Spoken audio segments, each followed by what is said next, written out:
Right, what's up, fam? Gonna do a brake change on the back of this 99 Forester, and let's see. Been looking at these rotors for a minute. They've been on the car since I bought it, 2017. All I did was take the wheel off in the brake caliper, but see if I can get this under here. It's a little crusty. Oops. As is to be expected, but it's about time. It ain't moving too easily. That one did. A little bit of pad life left. Definitely not totally smoked, but it's going to be time soon.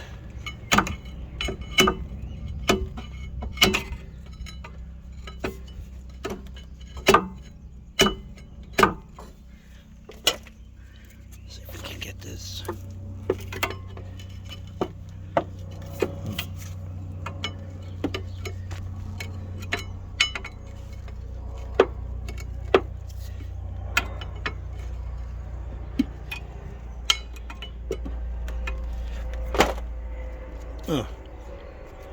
It's on there pretty good. Rusty, crusty.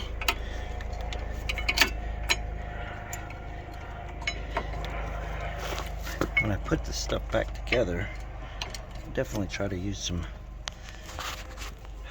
my anti-seize. But let me see if I can get something in here to pry this off. Oh, you definitely don't want to move. I don't know if that's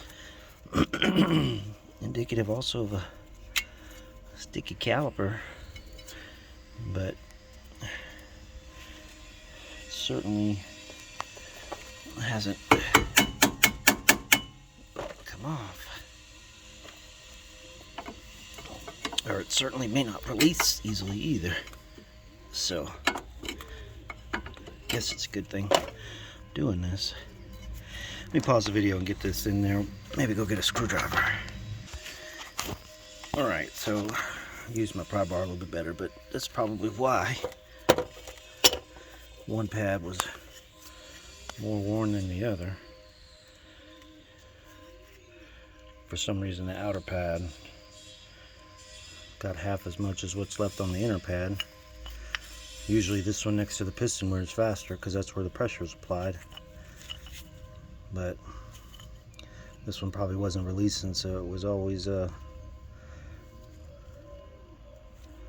probably under brake. We'll see, under being braked, you know, and like dragging. So hopefully this helps. But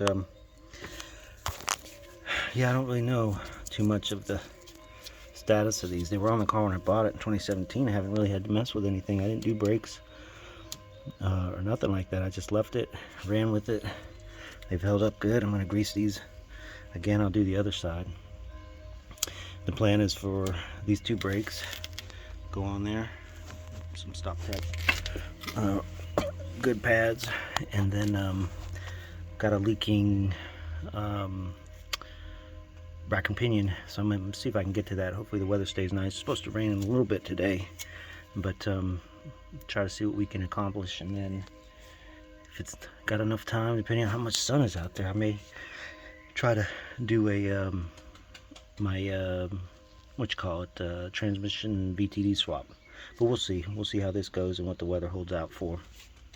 All right, I'm gonna pause it for now and get some more of these parts off.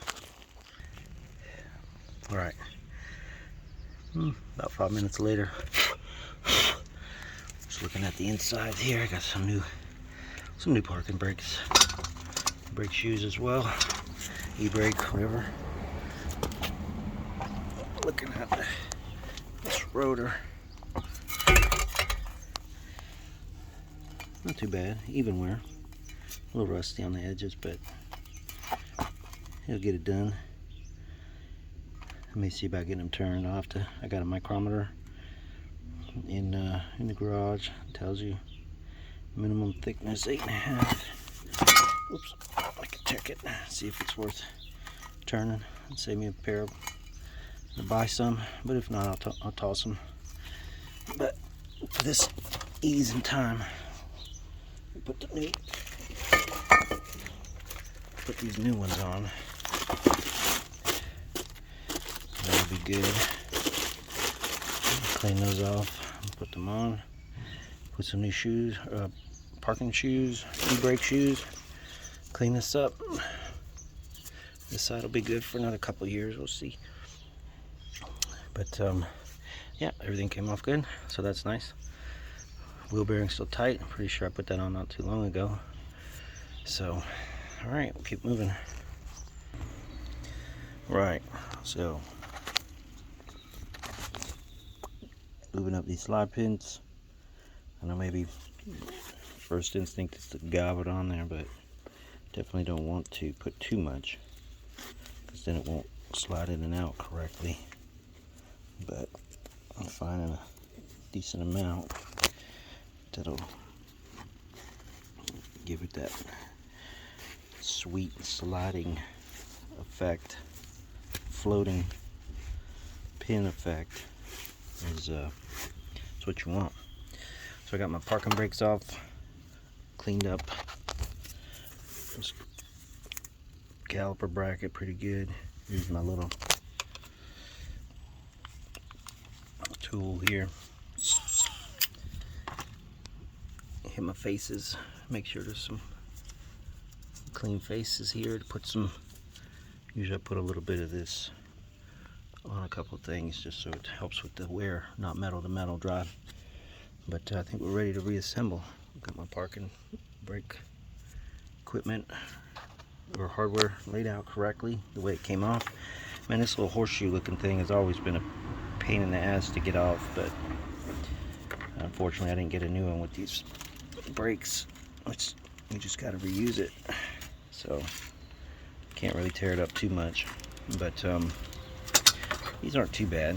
I mean, definitely some pad life left for sure, considering I don't drive around with the e-brake on. I can't remember when I last did them, because I don't think I would have done those without doing the outside hardware, or pads. But got my hardware there, and here's my pads again. Not too bad, but definitely isn't hurting by doing it early. So still making progress, and let me put that pin in correctly and then go ahead and start remounting it. Got my nice hardware in there.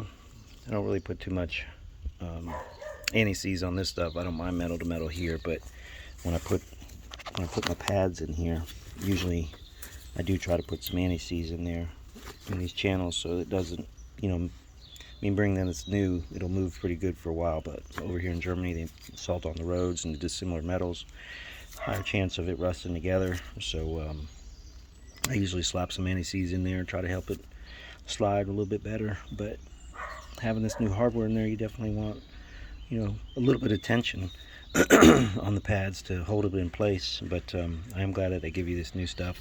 I could have kind of just, you know, hit the grinder on these a little bit, cleaned it up. They're not bad, but I've seen it pretty worse, pretty bad shape some before, but these are okay. But got the new ones, why not?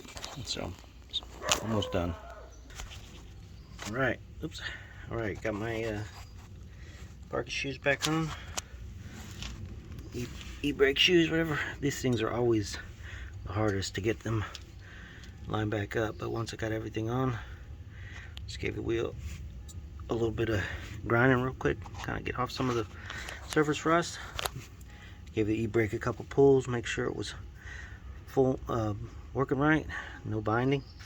Now I'm going to put the clean off the caliper or the rotor, put it back on. Already greased up some of my channels here for the pads, and this side should be about done. Wrap this up and put it back together, and be right back. Right, just a couple of pad comparisons. Do some of this. Just showing the progress. Got that back on. Tighten the caliper bracket. Adjusted my e-brake to let that new rotor slide over it, and almost about to wrap this up. Alright, got everything back together. Just snugged everything down. A couple ugga-duggas. Didn't really go ham on it. Don't need too much. Just want to keep it tight. Be able to get this off if I ever needed to. Don't need to use an impact wrench. So now I'll go ahead and put the tire on this side, and then I'll do the other side, and then once both sides are done, I'll adjust the e-brake to try to be even. But right now the e-brake's off, and I can still, I mean, it's a little tough, but it does move. A little bit of drag, which is good. Push that caliper piston back in, use the old C-clamp, and you know, definitely step on the brake, pump it up, and make everything snug again. But went on easy. Good deal. Half the way there.